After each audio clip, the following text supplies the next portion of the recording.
Tanggal 28 April, hari ke-119.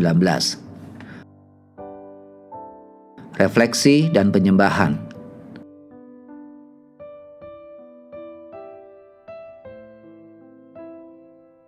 Ketaatan abadi.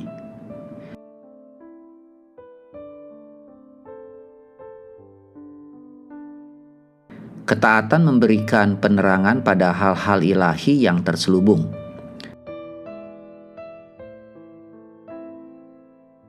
Refleksi.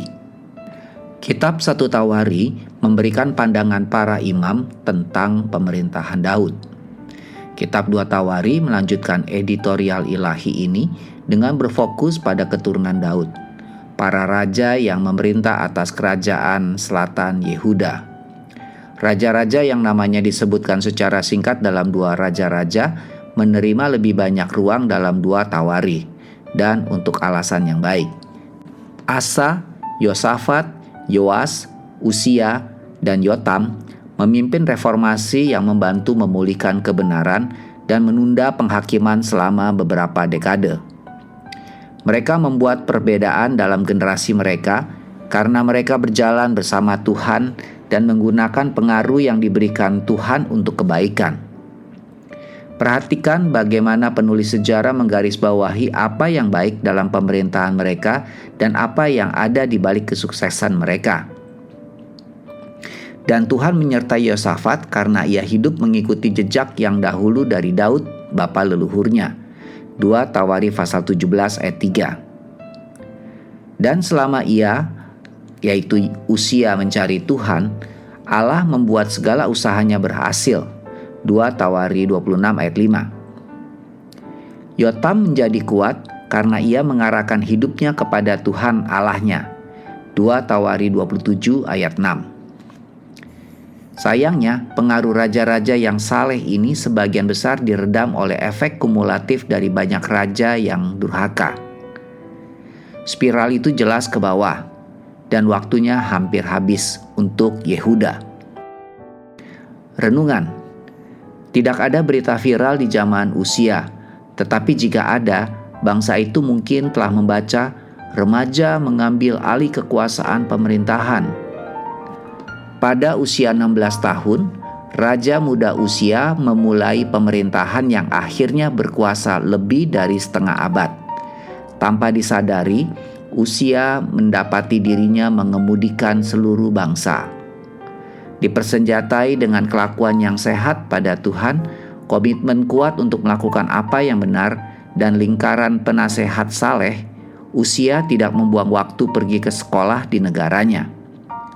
Berikut ini daftar laporannya menurut 2 Tawari pasal 26. Prestasi. Dia berperang melawan orang-orang Filistin dan membongkar tembok Gad, Yabne, dan Asdod. Ayat 6. Arsitektur. Usia mendirikan menara di Yerusalem, menara-menara di padang gurun, dan menggali banyak sumur. Ayat 6, 9, dan 10. Pertanian. Juga ia mempunyai petani-petani dan penjaga-penjaga kebun anggur. Ayat 10. Angkatan bersenjata. Dia memiliki 307.500 orang yang gagah perkasa dalam berperang. Ayat 11 dan 13. Penghargaan. Nama raja itu termasyhur sampai ke negeri-negeri yang jauh karena ia ditolong dengan ajaib sehingga menjadi kuat. Ayat 15. Semua yang di atas tersebut adalah yang terbaik dalam masa kepemimpinannya. Namun ketika laporan terakhir mencatat, Usia telah gagal dalam peran sebagai raja karena setelah ia menjadi kuat, ia menjadi tinggi hati sehingga ia melakukan hal yang merusak.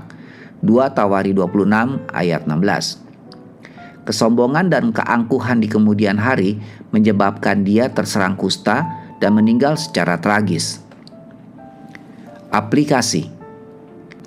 Percaya atau tidak, seorang raja yang bahkan lebih muda dari Usia pernah duduk di atas tata Yehuda, yaitu seorang anak berumur 7 tahun bernama Yoas.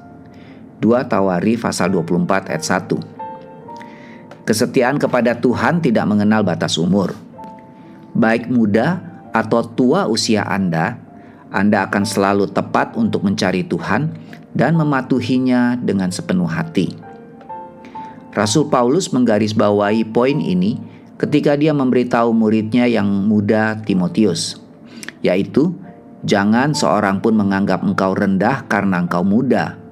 Jadilah teladan bagi orang-orang percaya dalam perkataanmu, dalam tingkah lakumu, dalam kasihmu, dalam kesetiaanmu, dan dalam kesucianmu. 1 Timotius 4 ayat 12. Sekarang ada pekerjaan rumah yang dapat Anda lakukan untuk seumur hidup Anda. Amin. Tuhan Yesus memberkati.